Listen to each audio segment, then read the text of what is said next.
Perkenalkan, ini Pak Restu. Pak Restu khawatir dengan banyaknya berita hoaks yang beredar di media sosial dan dibaca oleh peserta didiknya. Pak Restu tahu berita hoaks bisa berakibat sangat buruk, seperti perpecahan dan keresahan yang tidak beralasan. Cara terbaik untuk mengantisipasinya adalah meningkatkan kemampuan literasi peserta didik. Orang yang memiliki kemampuan literasi yang baik tidak hanya mampu memahami informasi, ia juga mampu mengevaluasi dan memverifikasi kebenaran informasi.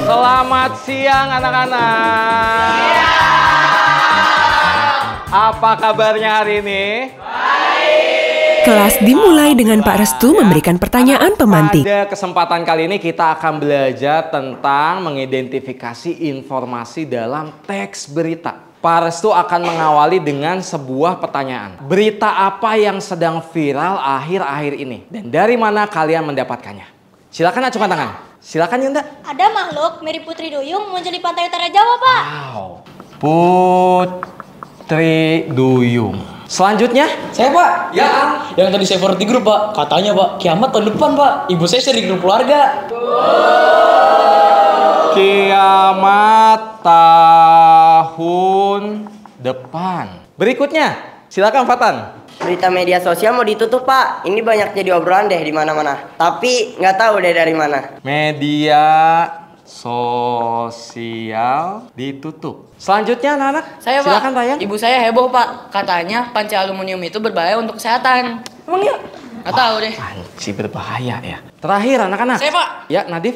Ada artis bagi-bagi HP gratis, Pak. Tadinya saya kaget. Taunya penipuan. Dari kelima berita ini, kita akan coba pilih satu berita yang akan kita bahas bersama. Silakan tunjukkan jari kalian berdasarkan angka dalam berita yang dipilih. 1, 2, 3. Ternyata banyak yang memilih berita tentang penutupan media sosial. Berita nomor 3 ya. Kita coba cari sama-sama yuk berita tentang penutupan media sosial. Berita penutupan media sosial.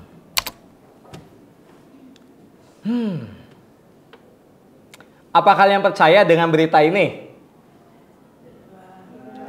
Apa yang membuat kalian ragu atau yakin terhadap informasi dari berita tersebut? Ada yang bisa berpendapat? Saya, Pak. Silakan Amirah. Menurut saya itu tidak benar karena kalau media sosial benar-benar mau ditutup, pasti sudah ada pemberitahuan resmi dari pemerintah ataupun berita di TV. Kan banyak orang-orang yang akan benar-benar terpengaruh. Ada yang punya pendapat lain? Saya, Pak. Silakan Farel. Kalau betul berita itu seharusnya berasal dari sumber resmi dan dapat dipercaya, Pak. Bukan cuma dari media sosial ataupun grup-grup online. Setelah selesai mendengarkan pendapat dari para peserta didik terkait kebenaran informasi dari berita tersebut dan pengalamannya menghadapi hoaks, Pak Restu memandu peserta didik menyamakan persepsi terkait fakta, opini, dan cara menguji kebenaran informasi dalam teks berita dengan cara yang menarik dan terpusat pada peserta didik.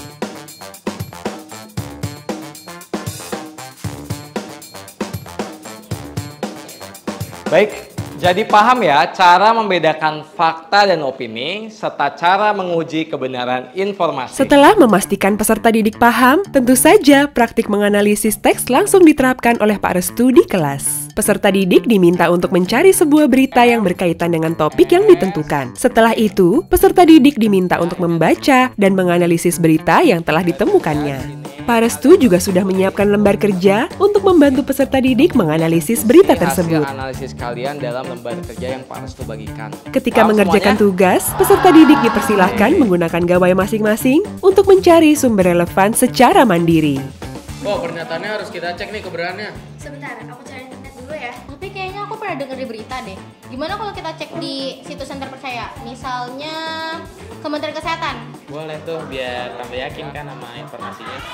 Tak jarang Pak Restu melihat ada kelompok peserta yang kebingungan. Ia kemudian melontarkan pertanyaan pemantik untuk membantu peserta didik mengenali dan menyelesaikan masalahnya sendiri. Bagaimana kelompok kalian sudah siap? Tidak berhenti di lembar kerja Siap ya? saja, peserta Oke, didik kalau juga sudah dipersilahkan siap, untuk silakan mempresentasikan dan mendiskusikan silakan. hasil analisis teks berita. berita. Tadi kami menganalisis teks berita yang berjudul "Gula lebih berbahaya daripada MSG". Pertama, kami mengecek sumber berita. Kami dapat dari media sosial, jadi kami tidak bisa langsung percaya begitu saja. Selanjutnya, kami mencoba memahami berita. Berita ini menggunakan judul yang memunculkan kekhawatiran. Bisa membuat ketakutan berlebih kepada gula atau bahkan membuat kita berpikir boleh makan MSG sebanyak mungkin. Lalu, kami memilah kalimat-kalimat opini dan fakta, sambil mengecek kata kunci dalam berita untuk mengetahui kebenaran tersebut. Kami juga sudah melakukan pencarian dari berbagai situs lain. Ternyata gula itu adalah sumber energi yang dibutuhkan oleh tubuh kita loh. Nah, tapi ada masalahnya, yaitu kalau misalnya kita mengonsumsi terlalu banyak gula, itu akan menimbulkan resiko diabetes yang meningkat. Begitu juga dengan MSG. Mungkin banyak orang yang sensitif terhadap MSG, tapi sebenarnya aman aja kok kalau misalnya dikonsumsi dalam batas wajar. Menurut Kementerian Kesehatan, sebenarnya tidak apa aja mengkonsumsi MSG, tetapi harus dibatasi sebanyak 0-120 mg per kilogram berat badan kita per hari agar tidak menimbulkan hasil-hasil yang tidak diinginkan. Simpulannya, baik gula maupun MSG itu aman untuk dikonsumsi, asalkan tidak berlebihan.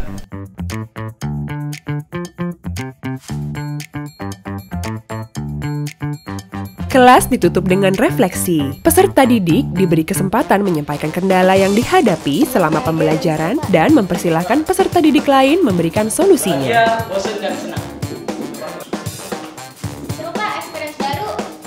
Pak Restu juga memandu peserta didik mengungkapkan inspirasi yang didapat pada pembelajaran hari ini. Ternyata kita tidak boleh langsung percaya pada berita yang ada di media sosial ya Pak.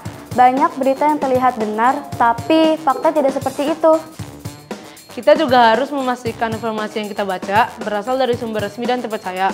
Kalau kita tidak berhati-hati, kita dapat ikut menyebarkan berita hoaks yang membuat orang lain celaka. Sekarang saya lebih siap untuk mengecek kembali informasi yang ada di media sosial. Jadi, sekarang masih mau percaya pada berita hoaks?